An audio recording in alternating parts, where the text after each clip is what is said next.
The Ghana Revenue Authority celebrated 16 years on Wednesday, January 27, marking the occasion with congratulations, reflections, and appreciation. Let's take a look.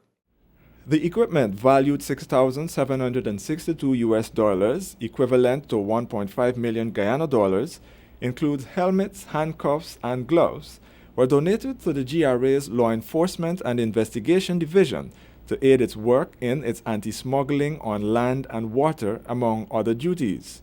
Officers in this division are given authority as any other law enforcement body, as well as the authority to investigate cases, examine and verify imports and exports at various ports of entry.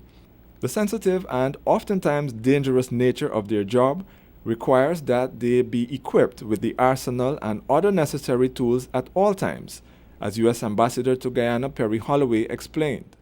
The donation of equipment that we're doing today is specialized equipment that will help the men and women who work on a daily basis to root out contraband and smuggling, to do their job in a better and safer fashion.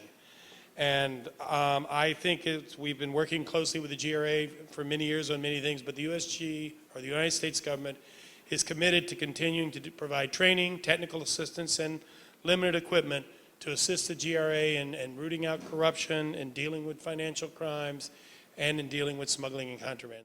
Enforcement activities are there to ensure voluntary compliance with the tax laws.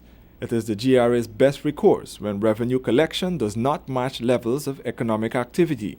The state loses billions in revenue over the years as a result of smuggling and its pervasive nature. The Guyana Revenue Authority is tasked with the responsibility of collecting 90% of Guyana's revenue, a task that is quite Herculean in nature. Whilst there are those who are willing to comply with their tax obligations, there are those who find any means necessary to defraud the state of revenue. A common method employed is that of smuggling goods into the country, a practice which not only defrauds the state but creates unfair competition for those who engage in legitimate business practices. Minister of Finance, Mr. Winston Jordan, who holds responsibility for the GRA and also witnessed the donation of law enforcement equipment from the U.S. Embassy, pointed out that there will be fortified efforts in the campaign against smuggling.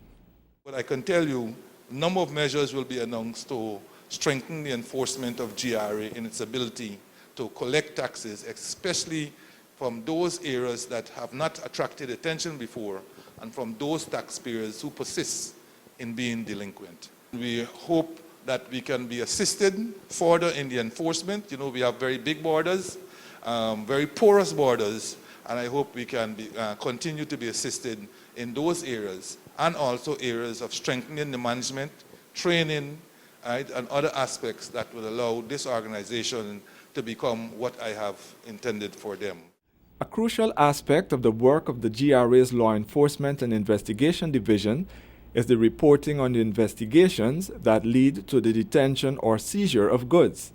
In accordance with the laws of Guyana and the GRA's standard operating procedures, the enforcement unit conducts disposal of seized and unclaimed goods either by public auction or destruction.